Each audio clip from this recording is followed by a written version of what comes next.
मित्रों, कहानी पिटारा में आपका स्वागत है। आज आप सुनेंगे मुंशी प्रेमचंद द्वारा लिखी कहानी कर्मों का फल।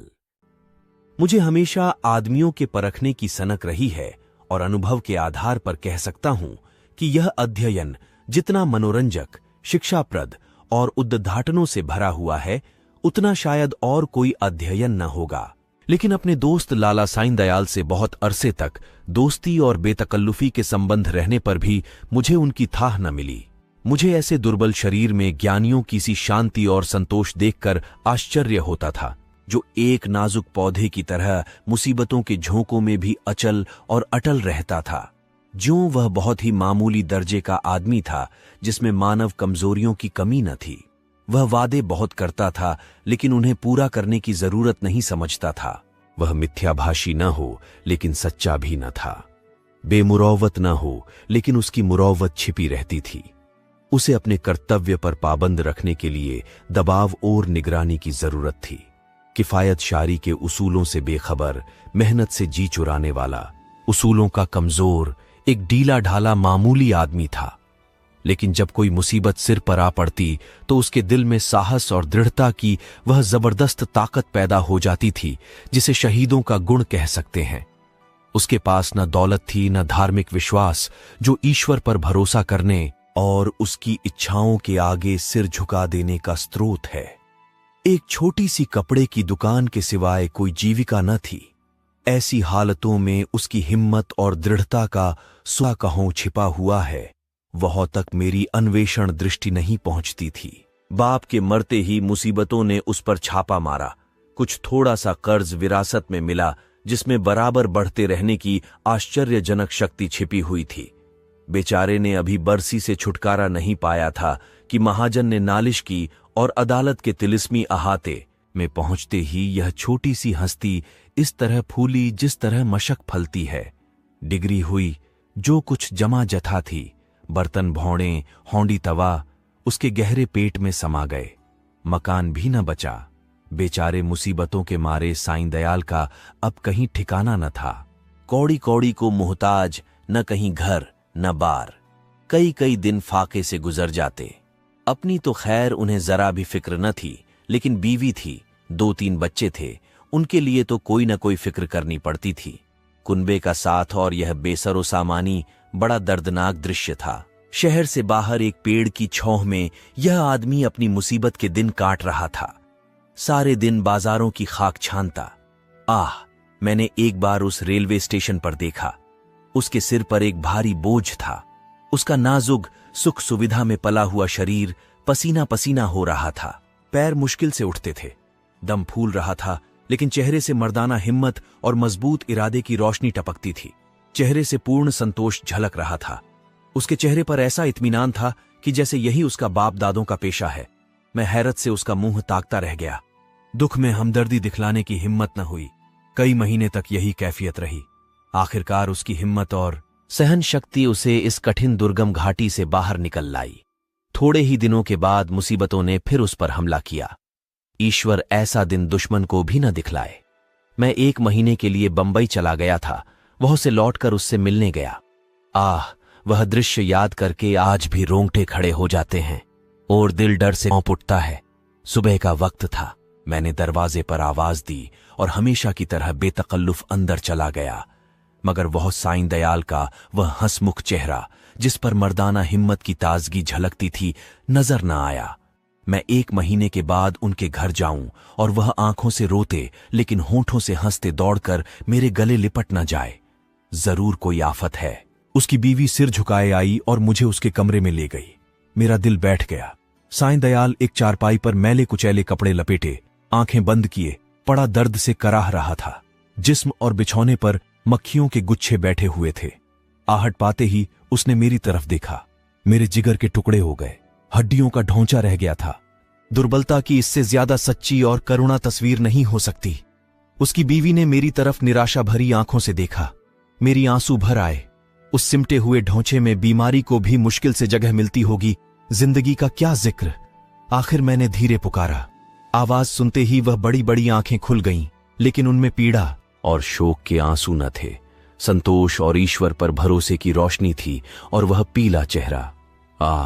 वह गंभीर संतोष का मौन चित्र, वह संतोषमय संकल्प की सजीव स्मृति।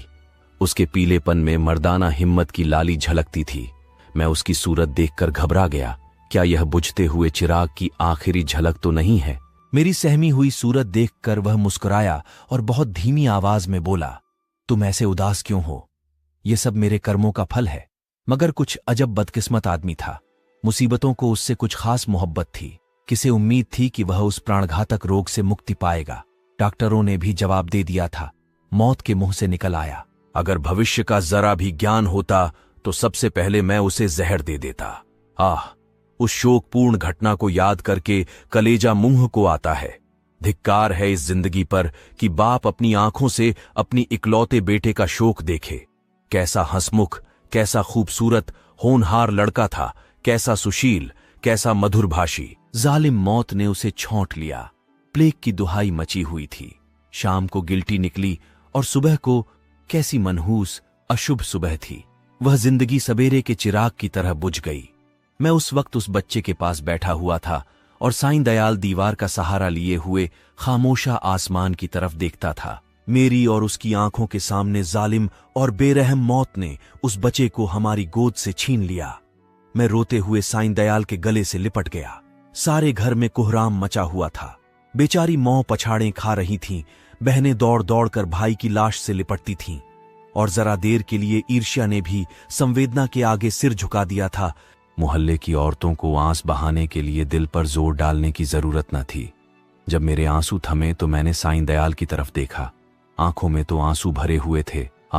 संतोष का आंखों पर कोई बस नहीं, लेकिन चेहरे पर मर्दाना दृढ़ता और समर्पण का रंग स्पष्ट था। इस दुख की बाढ़ और तूफानों में भी शांति की नया उसके दिल को डूबने से बचाए हुए थी।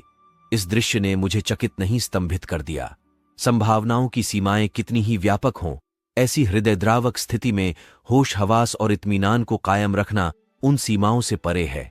लेकिन इस दृष्टि से साईं दयाल मानव नहीं, अतिमानव था।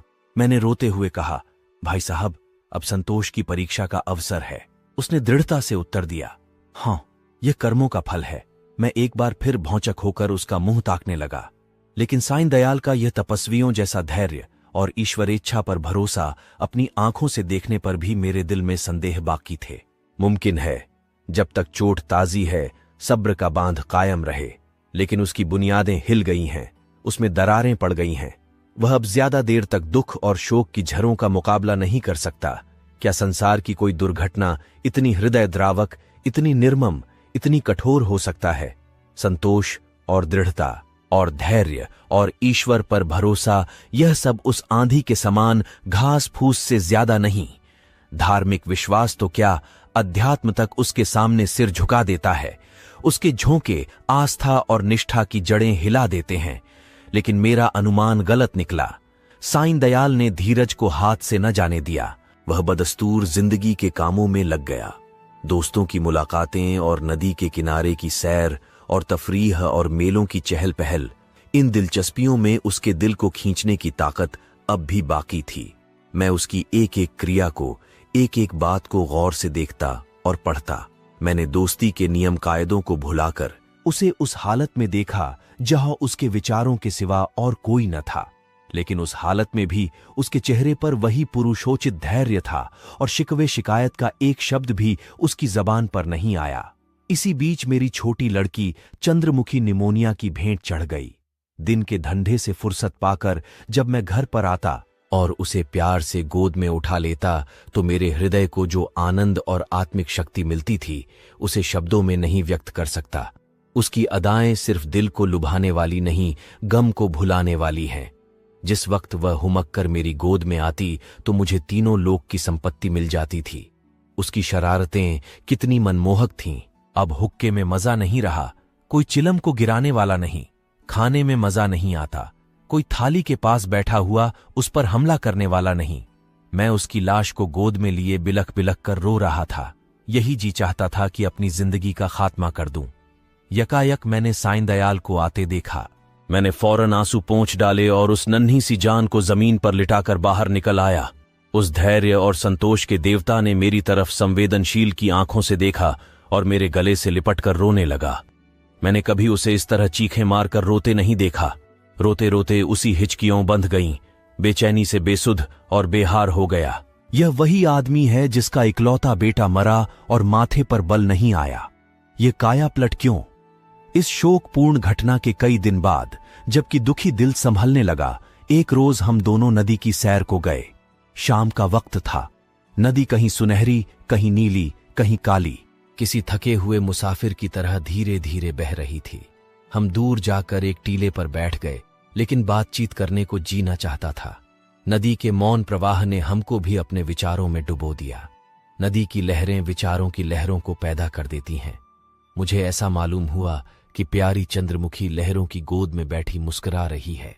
मैं चौंक पड़ा और अपने आंसुओं को छिपाने के लिए नदी में मुंह धोने लगा। साईं दयाल ने कहा, भाई साहब, दिल को मजबूत करो, इस तरह कुढ़ोगे तो जरूर बीमार हो जाओगे।